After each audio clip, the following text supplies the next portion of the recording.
चलिए आज की इस वीडियो में तो हमारा भी मूवमेंट्स ही चल रहा है, कंटिन्यूसली चल ही रहा है ये। तो अब कंटिन्यू करते हैं नॉन कोऑपरेशन मूवमेंट को एरिया वाइज। ठीक है, जैसे आपने यहाँ पे देखा था कि कौन कौन से लीडर्स थे। तो ये आपका एक अपने आप में 5 मार्कर क्वेश्चन आएगा, या फिर ये 3 मार्कर क्वेश्चन आएगा, या फिर ये 1 मार्कर क्वेश्चन आएगा एमसीक्यू में। तो काफ़ी डिटेल में है कि who were the leaders and in what all region was non cooperation movement seen. ठीक है, तो ये आपका जो कौन कौन से रीजन में था वो ये वाला है आपका। कहाँ गया ये रहा, यस ऑलराइट। तो मैंने यहाँ पे पूरा कंपेयर कॉन्ट्रास्ट चार्ट बना लिया, आपके लिए बहुत ईजी हो गया है। जैसे आपसे पूरा ये पूछा जाएगा कि जैसे ये किस तरीके से डिवाइडेड, मैं पहले आपको समझा दूँ। In what all areas was non cooperation movement prevalent and popular. तो जैसे टाउन्स एंड सिटीज़ में आपको दिख पा रहा है, ये आपका टाउन्स एंड सिटीज़ में। फिर रूरल एरियाज़ में आपका अवध लिया गया इन्होंने, अवध, या फिर आप इसको ऊद भी बोलते हैं। ठीक है, कुछ बच्चे औद बोलते हैं, इट्स एक्चुअली ऊद। फिर tribal regions of Andhra Pradesh, Gudem hills में आंध्र प्रदेश में किस तरीके से इस मूवमेंट को देखा गया। मतलब जो ट्राइबल्स थे, आपके जनजाति लोग थे, उन्होंने किस तरीके से नॉन कोऑपरेशन को परसीव करा, उस पर एक्ट किया और कितने सक्सेसफुल रहे। और लास्ट है आपका प्लांटेशन में, आसाम के जो टी प्लांटेशन वर्कर्स थे, उन्होंने किस तरीके से अपनी भागीदारी दी नॉन कोऑपरेशन मूवमेंट में। ऑलराइट, तो ये है आपका। अब मैं आपको समझा देती हूँ किस तरीके से हमने कौन कौन से पैरामीटर्स पे इसको समझा है कि what were the demands of the nationalists, what methods did they adopt. क्योंकि गांधी जी कहते हैं ना कि सत्याग्रह करना है, बाइकआउट करना है, पीसफुल प्रोटेस्ट करना है, स्वदेशी का इस्तेमाल करना है। तो ये उनके तरीके थे कि किस तरीके से आप पीसफुल अपील करेंगे ब्रिटिशर्स से। तो डिमांड्स क्या थी, मेथड्स क्या थे, और हमने ये देखा है कि जो मूवमेंट था उसका जो सक्सेस रेट था वो कितना था। क्या ये बहुत सक्सेसफुल था, क्या ये सक्सेसफुल नहीं था, क्या ये कंप्लीटली फेल था। वो सब पैरामीटर्स पे आप इसको चेक करेंगे। और फिर कुछ इंपॉर्टेंट रेफरेंसेज हैं कि कुछ इंपॉर्टेंट की पॉइंटर्स हैं जो आपको मार्क्स दिलवाएंगे, वो है रेफरेंस पॉइंट्स। ठीक है, तो शुरू करते हैं टाउन से। जो टाउन्स में जो प्रोटेस्टर्स थे, जो सत्याग्रही थे, उन्होंने डिमांड करी थी कि भाई हमें असेंबलीज़ में सीट ज़्यादा दे दी जाए, central and provincial legislative assemblies में। वो चाहते थे कि टैक्सेस रिड्यूस हो जाए, बिकॉज शहरों में इंडस्ट्रीज़ वगैरह सेटअप थी, फैक्ट्रीज थे, ट्रेडर्स थे, कमर्शियल एक्टिविटीज़ बहुत थी। तो वो चाहते थे बिजनेसमैन कि टैक्सेस कम हो जाए, कस्टम ड्यूटीज़ कम हो जाए। जो पढ़े लिखे लोग थे, एजुकेटेड क्लास थे, teachers, lawyer, professors, government servants, they wanted that there should be some reforms in the education, more schools and universities should be set up, there should be price control. तो ये उनकी डिमांड्स थी। क्या methods अपनाए थे उन्होंने? बड़े फेमस मेथड्स थे, जैसे boycott of British goods and services. तो जो आपके ऑफिसर्स, टीचर्स, लॉयर्स थे, they gave up going to courts, schools, universities. Postal services ठप हो गई थी कुछ टाइम के लिए। तो वुमेन ने पिकेटिंग करा, ये बड़ा इंपॉर्टेंट है। Womens they saw picketing the shops. Picketing the shops था मतलब कि उन्होंने दुकानों पे, स्पेशली लिकर शॉप्स के बाहर धरने दे दिए थे ताकि कोई खरीद ना सके लिकर।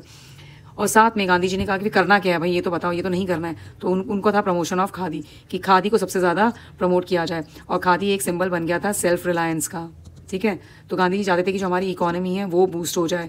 तो जब लोकल चीज़ों का प्रोडक्शन बढ़ेगा तो उससे क्या होगा, आप इकोनॉमिक्स में पढ़ते हैं, तो जब प्रोडक्शन आपकी कंट्री में बढ़ेगा तो एम्प्लॉयमेंट अपॉर्चुनिटी मिलेंगी, प्राइसेस रेगुलेट हो सकेंगी। तो खादी अपने आप में क्या बन गया था, सिंबल बन गया था किसका, नेशनलिज्म का और सेल्फ रिलायंस का।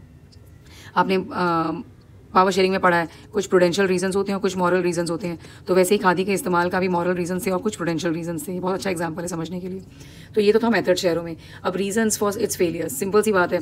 गांधी जी ने बोल तो दिया था कि भाई अपनी बाइकआउट कर दीजिए सर्विसेज, लेकिन भाई अब जो आम आदमी है उसका सोर्स ऑफ इनकम क्या बनेगा। तो उसका सोर्स ऑफ इनकम काफ़ी टाइम के लिए ठप हो गया था। क्यों? Because there was no alternative services provided to the satyagrahis. ना स्कूल्स खोले गए थे, ना यूनिवर्सिटी सेटअप हुई थी। हालांकि कुछ यूनिवर्सिटी सेटअप हुई थी, जैसे बनारस हिंदू यूनिवर्सिटीज़ हो गई, दिल्ली में जामिया मिलिया इस्लामिया, ये उसी के आसपास के दौरान सेटअप हुई थी सारी universities, but they were not enough. दूसरा ये था कि जो खादी था इट वॉज वेरी एक्सपेंसिव। भाई हर कोई खादी नहीं इस्तेमाल कर सकता है। आज के टाइम पे आप देखिए क्या खादी आप पहन सकते हैं, पूछिए जरा अपनी मम्मी पापा से। It is actually very very very expensive. Y?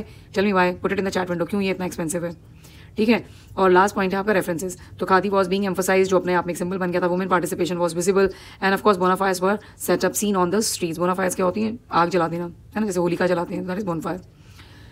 Then comes to the rural areas. Rural areas में अवध में क्या देखा गया था? तो अवध में आपके पेजेंट्स थे सारे, यहाँ पे तो एजुकेटेड लोग थे सिटीज़ में। अवध में जो था, जो मेन आपका मास था, वो था आपका पेजेंट्स। अब इसको 3 आवर्स से आप समझ सकते हैं कि उन्होंने क्यों पार्टिसिपेट करा था। They wanted rents to be reduced, क्योंकि ये जो किसान थे इनके पास अपनी ज़मीनें नहीं होती थी, ये ज़मीनें लेती थी किराए पे। और बड़े दिनों में हमने हिंदी लिखी है। तो ये किराए पे अपनी ज़मीनें लिया करते थे और फिर उस किराए की ज़मीन पर ही अपना अनाज उगाते थे। तो एक तो ये किराया दे रहे हैं, ठीक है, अब ये जो इन्होंने अनाज उगाया उसका ये रेवेन्यू भी दे रहे हैं, तो दोहरी मार हो गई। और तीसरा ये जो थे बेगार, ये कुछ बेगार भी करते थे। What is begar? Begar is providing services, free services to the lord.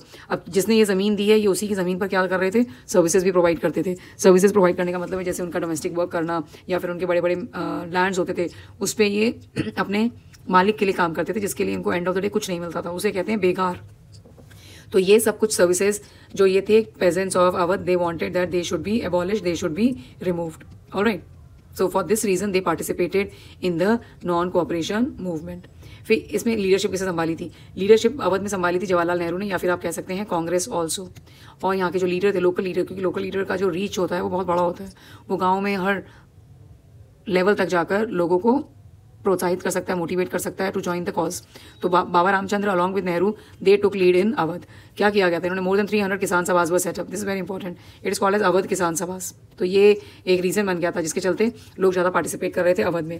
अब यहाँ पर भी ये मूवमेंट बहुत सक्सेसफुल नहीं रहा। क्यों नहीं सक्सेसफुल रहा? क्योंकि ये पेजेंट्स जो थे, जो सत्याग्रही थे, they were not trained for सत्याग्रह।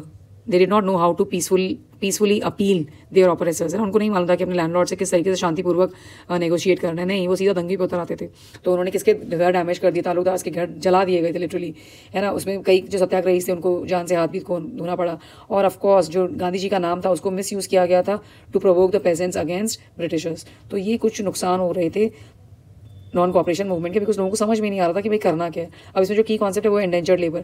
जो आपके बाबा रामचंद्र थे वो इंडेंचर्ड लेबर थे। इंडेंचर्ड लेबर का मतलब क्या होता है? ये अपने आप में एक बहुत बड़ा इकोनॉमिकल कॉन्सेप्ट है, इकोनॉमिक कॉन्सेप्ट है जो अभी अभी आया था चलन में। इंडेंचर्ड लेबर का मतलब क्या होता है कि जो प्लांटेशन वर्कर्स होते हैं इनको कहीं दूर भेज दिया जाता है। जैसे सपोज ये इनका नेटिव लैंड है, सपोज ये इनका इंडिया है, तो इनको भेज दिया जाएगा साउथ अफ्रीका में। तो जब ये साउथ अफ्रीका में जाएंगे वहाँ पे इनको क्लाइमेट नहीं, इनके मतलब क्या है, इनको लैंग्वेज नहीं आती है, इनका कल्चर अलग है।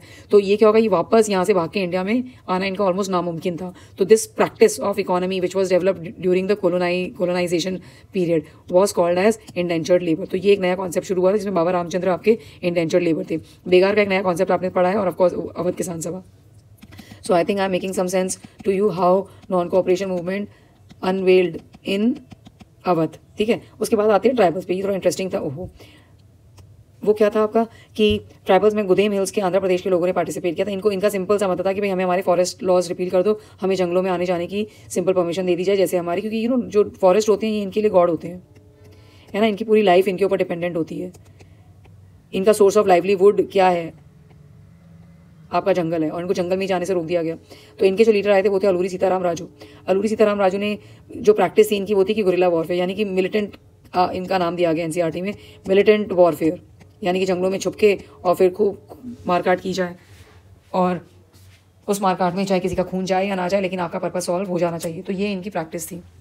ठीक है, इन्होंने कुछ ये सोशल रिफॉर्मर भी थे। ये चाहते थे कि एंटी लेकर मूवमेंट शुरू कर दिया जाए, और ये भी चाहते थे कि खादी को प्रमोट किया जाए।